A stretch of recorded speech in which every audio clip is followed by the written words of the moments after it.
Welcome to Community Roundtable. I'm Nick Burns from the Salt Lake Community College Division of Communication and Performing Arts, and today on the show we welcome back a special guest.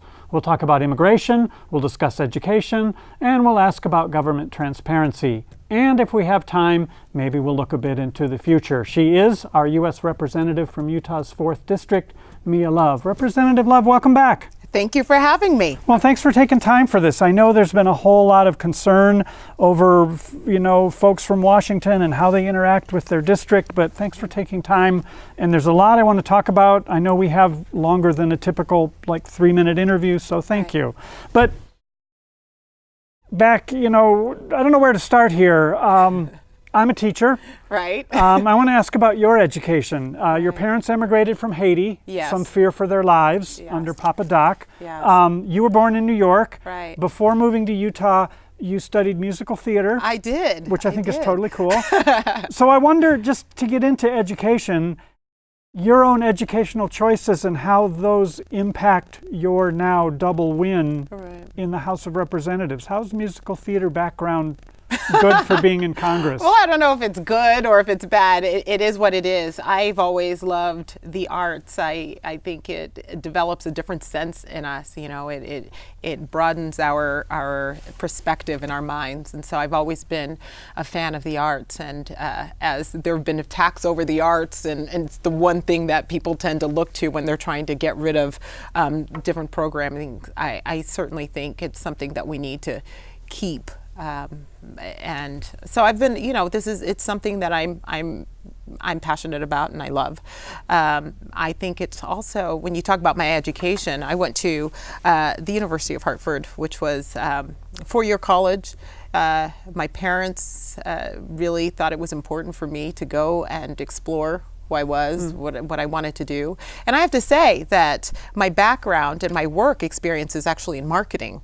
So my music and theater background actually helped me in marketing, because what you're doing is you're taking a product and you're selling a product. You're trying to figure out how to get the public to look at a product and say, you know what, this is something I can use. This is something that will help improve my quality of life. So it helped in marketing for sure. It's as if sales was a song and dance, so to speak. As this sale, it's always a song and dance, right? Yeah, so I don't want to make that comparison to college. But your mother worked as a nurse. Yes. So I presume you grew up with a large feeling of college is where you go? Oh, absolutely. Okay. I think it's because my parents didn't have a college education when they immigrated from Haiti. They were high school students. My mom was a certified nurse's assistant first, and later on in life, I was really proud of her when she got her nursing degree. She became an RN? Yes. Wonderful. So she still works. She worked in the hospital that she actually was a nurse's assistant to and became a nurse. Oh, wow. To the elderly. And so, I'm really proud of her. But she, they had this strong sense that they wanted to educate all of their children. And all 3 of us are actually college graduates. And so my parents have always seen that as their American dream, right? They wanted their children to be able to grow up in the land of the free and be able to educate their children. And so that was something that was really important to them. Because we have over half the students here at Salt Lake Community College are first generation. Right. Moms and dads didn't go to college, but there are many parents who would just assume, what do you want to waste your time in college for? You should work, right? And with the economy booming, it's hard, I think, for some people. It's tempting to, why should I go to school full time? I can just take a couple classes. So I think education is important, and I think having an option for education is important too, because people are in different areas, in different walks of life. They've got different obligations, and the reason why, and you'll see my bias here. The reason why I am such an advocate for community colleges is because it gives people so many different options. You could have a family and go to school and take a couple of classes. You can decide that you're going to take as much time as possible to get a good quality education. What's great about community colleges too is that they have a really good sense of what's needed in the marketplace. You're not going to get a degree that's not going to help you in the future. You can actually look at what's happening in the communities around you and be able to say, okay, this is an area where I know that there's a growing workforce, that there's going to be a need, and so I can study in this area and know that I'm not wasting my money or wasting my time. and I'll be able to graduate in a field that's needed. No, thank you, and good point, right? Because Right. here we are the only comprehensive community college left in That's the right. state. So here, you know, you want to work on cars, you want to work in composites, you want to transfer on to get a law degree. I right. mean, you can start anything here. That's right. You can start anything here, and you can also finish. You know, you can finish, and then if you decide that you want to go on and continue, this is a great place to start and a great place to finish. And what you decide to do afterwards is up to you. But it's also the best when you think about cost and what you're going to get for your money. This is a great place to Totally. be. Right. So, I mean, it's kind of obvious hearing your enthusiasm that, you know, you're relatively new to Congress, and rather than jumping on some of those huge bandwagon issues, you've done a lot about education. I Yeah. mean, that's been something that's been your thing. Well, I think the biggest issue with higher education is, especially when you look at traditional four-year colleges, the cost of education is rising far faster than the rate of inflation. So the school that I went to, it was $20,000 a year when I went. Now today, for the same education, it's $44,000 a year. So it's doubled. It's doubled, more than doubled. It makes it so that only the very wealthy, or people who are going to come out with massive amounts of student loans, can go to school. There are times people, again, have to have options, and they have to be able to know what options are out there for them, so that they could look and see whether the cost is going to work for them and whether they're really going to get benefits. To be $300,000 in debt, maybe that's okay if you're going to be a surgeon. You're going to be a car mechanic, you maybe want to think twice about $20,000 debt, or That's whatever right. it might be. That's right. You want to make sure that you go to a school that offers the type of skills that you're going to need for the workplace, and there's actually going to be a job when you graduate. So I know we need to take a quick break here, but I hear you talk a lot about education and jobs and vocation and career, and of course community colleges are all about that. But as someone who is an educator, I don't want to lose sight of that college is also civic engagement, better citizenship. I mean, there's all kinds of reasons to go to college, even if you're happy with the job you got. So I don't want to sell college short on that side either. But if you're going into debt, you probably do want to be thinking about where you're going to work. Right. Yeah. Yes, you want to think about where you're going to work, and that's why, again, I've been such an advocate for colleges, especially community colleges that are effective. It's like I said, I'm not just biased because SLIC is in my district, but I have to. When we're looking, I've got 3 kids that are going to school, that are going to be going into school. I've got one graduating, that's going to be graduating this year. We want to be able to make sure that people know that there are options, and so the federal government actually doesn't put out the correct data when it comes to college education, and so we have to try and get as much information out there as possible. And so, again, this is about getting people to get an education if they want one at the lowest cost possible, so that they can enrich their lives. Thank you. Thank you. So we need to do a quick break. When we come back, you mentioned this notion about the statistics and the data that the government runs. And I know that's a new bill that you've got, bipartisan, Democrat support. I want to ask about that when we come back. Absolutely.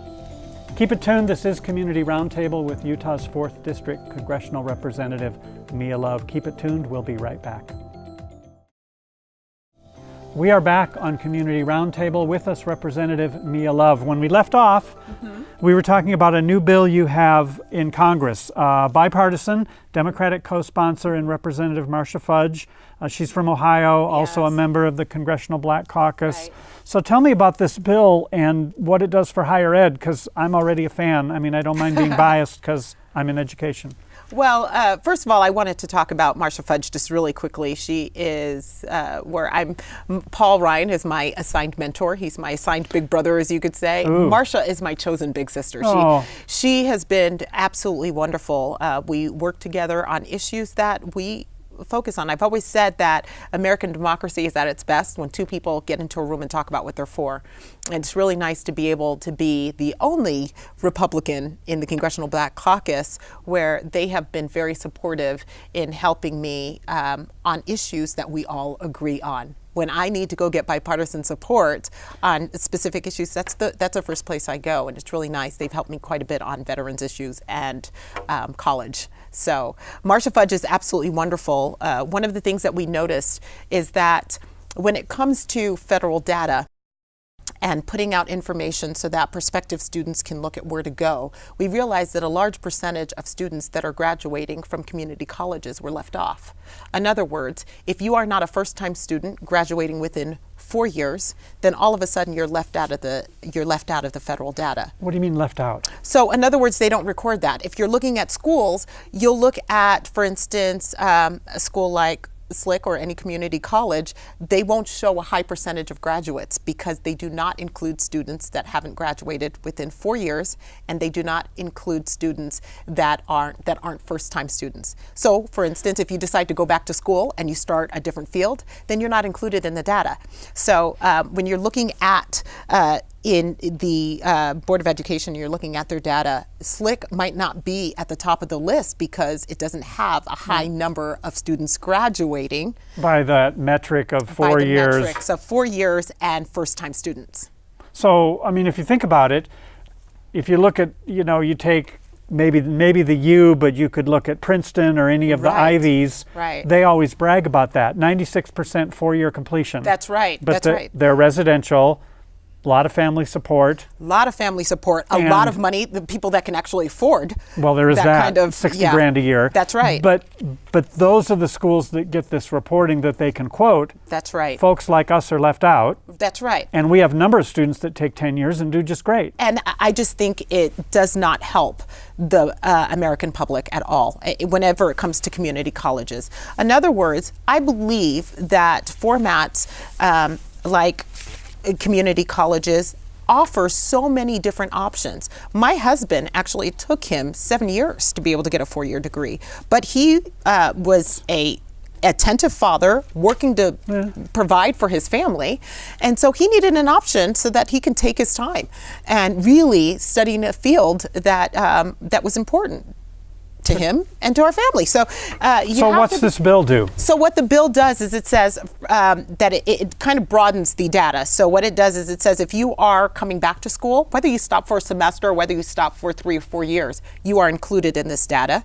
And it also says that instead of 4-year completion, you can actually take up to 6 years, and that's included in the data. Okay. Because that's probably the average at Salt Lake Community College. And is that's 6 where years. I got the statistic from. Oh, thank you. So, there are a lot of members of Congress that like to think that they have all of the information. As for me, I use the information that is right here in the district. And so we get all of the statistics about what we can do to help in higher education right here in our district. And that is why we were able to introduce this, and I have broad bipartisan support, which turns out that there are a lot of other colleges that support this bill, and they're feeling the same things. I've heard over 1,000 schools are already signed on and That's advocating for this bill. And we'll see plenty more. To me, this is a no-brainer. It's really interesting because I think that the most effective solutions are found right here at the local level, and if we tend to take the information that we have right here that's available to us, we would do so much better in Washington in providing the right solutions and helping. Yeah. Well, and at least universalize the data and what's available, and That's right. Easier to compare apples and apples, one should say, for students. Do you think, nationwide, statistically, and in Utah as well, students of color underrepresented in college, underrepresented in completion of college. So do you see this as something that would benefit students of color and those underrepresented more than white students? Obviously, it's going to help everybody, but with the support of folks from the Congressional Black Caucus, is there a racial component to this? Well, it also includes HBCUs. So you've got a lot of community colleges that are in, I would say, lower income areas that aren't included in these statistics. But this is the ability for people to be able to get an education and achieve their American dream. And if they don't know that there are options out there that are actually cost effective for them, that they can actually work their way through school, and it may not take, it may take a little bit longer than 4 years. Gee, why not give them the information so that they can make an informed decision as to where they should go? Well, and students could see that their cohorts sitting around them in class are going to take 6 years just like they are. And they're not outliers. What a great to me, American story if someone came from very little means, that they're able to sit around the table with someone who may have graduated from a four-year college, maybe from Princeton, but they're sitting at the same desk. It's the great equalizer. And so what I'm saying is that, let's give as many people as many options as possible. And to me, it's about getting the best education at the lowest cost again. And the only way that you know what's going to work for you is if you have the data that's available to you, and you can say, maybe I can go to a community college and get the education that I want, and it won't cost me an arm and a leg. The other part of this also is giving people the option of maybe not people who don't want to have a lot of debt when they graduate. Right? So you've got so many people that are saying, instead of starting their dream, maybe taking that first paycheck and starting a business or starting something else. A lot of people are spending a lot of their time and a lot of their lives paying back federal government for these, high costs of education. So I think this is, to me, bringing a little bit more competition, making sure that people know. Interesting. Yeah, I think that it'll give, some of these institutions that thrive, the Princetons and the other schools that thrive from their statistics, a little bit more competition where you can look and say, actually this person was able to graduate in their area of study, have been able to work, and it didn't cost them a fraction of what it costs to go to these other schools. It might persuade some people to bring their costs down. Could be why we've got 60,000 students at Salt Lake Community College. Yes. So we need to take another quick break. When we come back, I want to ask real quickly about the Prosper Act, which is that higher education bill that everybody's talking about for all of higher ed. And then I want to spend a moment and talk about immigration, because you've been one of the folks kind of out on the forefront with what I would call the mess going on currently. Great. Okay. Keep it tuned at Community Roundtable. We'll be back. Talk more with Representative Mia Love. We are back with Representative Mia Love. I wanted to be clear for folks, because this will come up in the media, that your bill has been folded into the large higher ed bill, the Prosper Act. Yes. So even if it doesn't get talked about in media coverage that zips by 24 hours a day, this is folded into that. Right. That happens quite a bit when you have a bill that has got so much bipartisan support. And Marcia Fudge is on Working Ed, so she was able to work with that and get that into the larger bill. So we'll get a bill that's passed, which is nice. That helps out, and it'll be a part of the larger comprehensive bill. Okay. So just to be clear, so Yeah. I wish you well on that, because I think that kind of tracking be good for everybody, and it would have included me because I took too long to finish. So let's get into immigration. People in Utah tend to be more supportive of immigrants and refugees than many parts of the country, even though we're largely conservative. Right. You've been quite outspoken recently with some of the language out of the White House. We see this contempt attacking immigrants, attacking Haiti, your country where your folks are from. How do you navigate that? Well, I think, first of all, it's important to know that, I'm not here to be a rubber stamp for anyone. I believe that the branch of government that's closest to people is the House of Representatives. So I am, first and foremost, a representative of the 4th District. This is an issue that's important to them. And when I hear language that comes out of the White House, I believe that it's important for me to make sure that I praise the White House when they do something right, and go after them when they do something wrong, no matter what letter's behind that name. So it's important for me to make sure that people know in the 4th District that I'm their representative. I'm not a representative of the White House. And there's a separation of powers that we learned very early on. We should have learned. Or we should have learned early on. That our job is to do the legislating, and then we bring that, the laws or the legislation to the president's desk. And if they want to veto it, then that's their But their job is to execute the laws that are passed by Congress. So. Any grief from fellow Republicans over you sort of standing up to the White House about immigration? Because there's always going to be, I mean, I'm sure, because I think that there are people that believe that we are supposed to just no matter what we do, support the president. And I feel that the best way that I can support the president is by making sure that he is supportive of the 4th District. It's again, I am elected by the people that are here. I'm not elected by the president, so I'm going to do everything I can to make sure that he is successful for the things that we find important here. It's a delicate dance, though. I mean, not just for you and your district, but I imagine many districts around the country, right? That are fairly evenly split, red and blue. Right. That it can't be. But I mean, you know what you stand for. You probably Right. know what the 4th District stands for. That's the people that I represent, they're my friends, they're my neighbors. They come into the office, they tell me what they're concerned about, and I do what I can to make sure that I'm representing them. And I feel as if I'm silent on everything. If I don't stand out, then I'm not really representing them well. And so at the end of the day, it is difficult. You're not going to please everyone, but I think it's important for us to remember who we are and what we stand for, and at least have some sort of decorum, some sort of civil conversation and respect for one another. And language should be very respectful, no matter where it's coming from. Yeah. Do you feel any pressure or any other issues being a minority in Congress? I mean, we don't have a lot of people of color in Congress.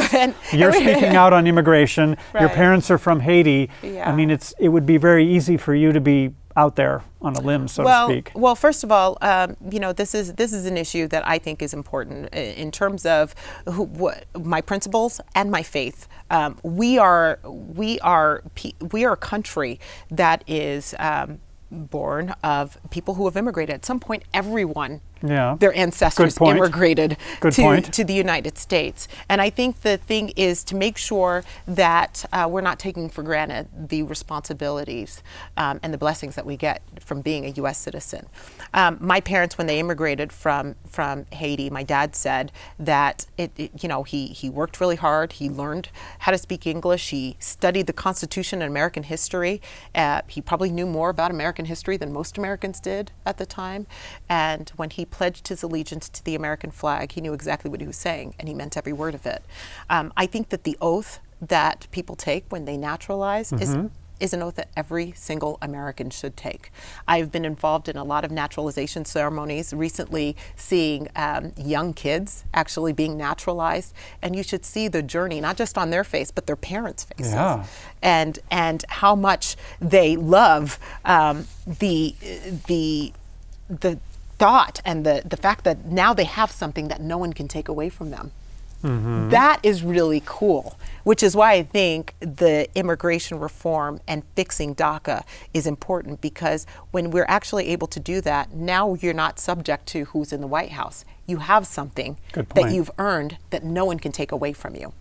Good point. So we're almost out of time, but do you see Congress effectively helping the Dreamers in DACA, figuring that out over the next few weeks? I think they can, but one is they have to stop asking permission first. First of all, I think there's a lot of let's find out what the president will support or what he will not support. I think it's important for us to have some good language that we can actually send to the president's desk. And then the president can sign it into law or veto it. But I think we get too much into the back and forth when we're trying to predict what the president is going to do. Again, this is to me about making sure that we're not consolidating power in the White House. We have to make sure we do our job in Congress, and we'll see a lot less of the block that we've seen in terms of blocking legislation that we've seen, because I think people are trying to do too much predicting. So I'm really looking forward to working on immigration. I'm working on the visa diversity portion of immigration, and I'm confident that if we actually focus on doing our job, there's a lot of legislation, the USA Act, bipartisan support, 25 Republicans, 25 Democrats. We should push that language forward and ask the president to sign it into law. Ask him to step up. Step up and sign it into law. Okay, we're going to have to leave it there, but come back and talk to us again, because I got about 1,000 more questions. Well, I'm sure I have 500 more answers. Okay, no, that's good. But you're on the Climate Caucus. We've got Senator Hatch retiring. I want to know if you want to be senator or governor someday. So come back when you're in town. We'll talk some more. Thank you. Representative Mia Love, 4th District here in Utah. Thank you for joining us on Community Roundtable. If you'd like more information about all the academic and all the community programs here at Salt Lake Community College, if you'd like to know more about student resources, about upcoming events, and more, go to slcc.edu. That's slcc.edu. I'm Nick Burns, and we'll see you next time on Community Roundtable.